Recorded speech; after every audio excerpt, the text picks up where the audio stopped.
রাস্তা দিয়ে হেঁটে যাচ্ছি এবং আপনাদেরকে দেখাই টিন দিয়ে দোতলা বাড়ি কিভাবে বানাইছে। টিনের বাড়ি বাইরে থেকে দেখলে দূর থেকে বুঝবেনই না যে এটা টিনের বাড়ি। তো আপনারা দেখতে থাকুন, টিনের বাড়ি দোতলা দেখাচ্ছি আপনাদেরকে।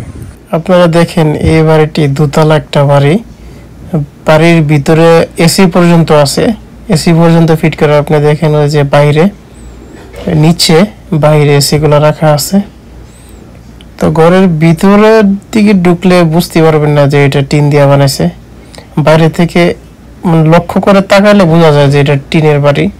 কিন্তু দেখেন যে মেইন রোডের সাথে একটা বাড়ি, এখানে ফ্যামিলি থাকে, জাপানিজ ফ্যামিলি থাকে।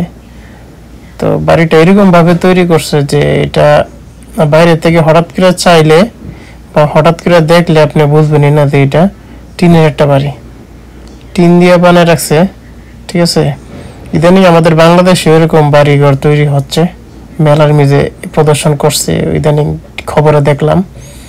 তো দেখেন কত সুন্দর বাড়ি খুব অল্প সময়ে বানাইতে পারে তারা।